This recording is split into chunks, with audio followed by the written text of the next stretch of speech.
Hi guys, so it has been a brutally manic, confusing, chaotic few weeks. Thank you all for all your support since the van was stolen, since Donna was stolen.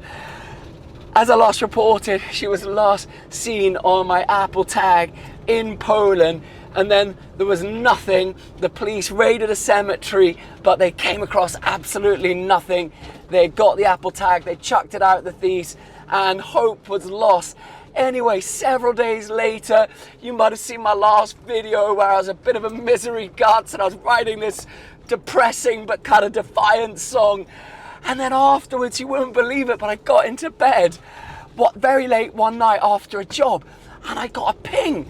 And anyway, I put a second tracker into the van, and I got this magnificent ping at 2 a.m. in the morning.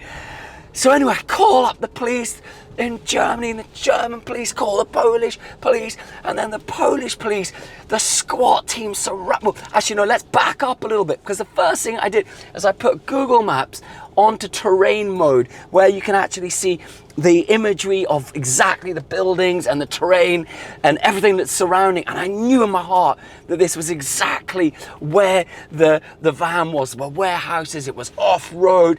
I was like, man, that's where I'd take it if I was part of the Mafia or a cartel or whatever. So anyway, I called up the police. They called up the Polish police. Very dramatic. Polish police went in this little area in the middle of nowhere in Poland, and they surrounded these warehouses, went in, SWAT team, full on operation from what I hear. And they found contraband, and they found many German vehicles from all over Europe, and lo and behold, they found Donna, which is where I am sitting in now. And so anyway, then I went over to Poland. I spoke to the insurance. They were like, look, it's going to take 6 weeks for us to get it. So I went there, and I arrived in this little town, and it spoke to the police who were behind, in their precinct, behind guarded rails, because I guess it's just such a sort of full-on area with this cartel being operational. And I get the documents. Well, in fact, they said you got to wait over until the next day. And I was like, well, yeah, they said come back at 5 a.m. And I was like, well, I don't much feel like sleeping over in this center of Polish Mafia town in the middle of nowhere in Poland, where I'm coming and you've made all these arrests. So anyway, I managed to persuade him, said, look, I've been coming all the way, and could give you a bottle of whiskey. Had a little negotiation, set up some Scotland. They seemed to rather like that. They looked at me and they were like, Scotlandia, Scotlandia. And I was like, yeah, Scotlandia, Scotlandia. And anyway, so then they gave me the keys, and I go off, and the address they gives me is the wrong place. And so I turn up at this place, and it's a scrapyard. And I'm like, why are they leaving Donna in a scrapyard? And of course it's closed as well, and I'm sort of rattling on the gates, and then this sort of man with this rather sort of scary gait sort of turns out, looks at me, and he sort of tells me to buzz off or something like this. And again, I'm sort of negotiating with him. It takes a little bit of hard money to lubricate the situation, so to speak, but eventually he lets me in, and I get in, and he's like, he said, he takes me through this graveyard of destroyed cars, scrap metal, burnt out tires, the sort of vestiges of people's lives and dreams. And lo and behold, amongst all of this destruction and crushed objects and the rest of it, there is Donna, defiant, fierce, independent, just like an angel amongst all of this chaos.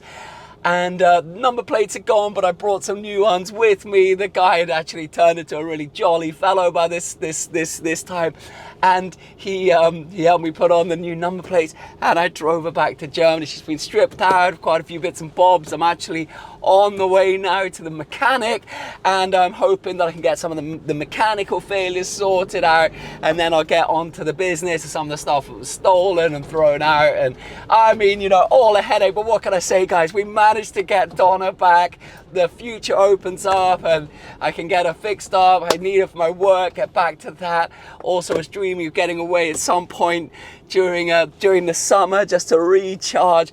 So anyway, I'm heading back to the studio. This is just a quick update. Say thank you for all your support, everyone who's been rooting and dropping comments, and just, you know, it's like, I don't think you have any idea how much it means when you go through a situation like this and you get, you know, you get this support, you get this encouragement, you that feeling that other people are feeling your pain.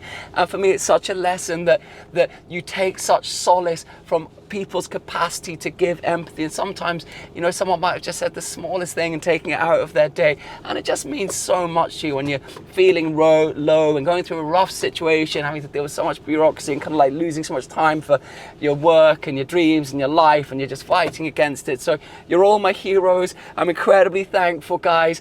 And you know, we're still in the game, we're still going. I'm dropping off Donna, I'm going straight to Mahala where my office is based, gonna get into the new song in the next few days. I'm just going to try and catch up on the music. I'll post whatever I create because I'm in the recording studio again on Thursday and I'm massively behind. It's manic, it's crazy, it's brutal, it's beautiful, and I'm very thankful for all of you guys.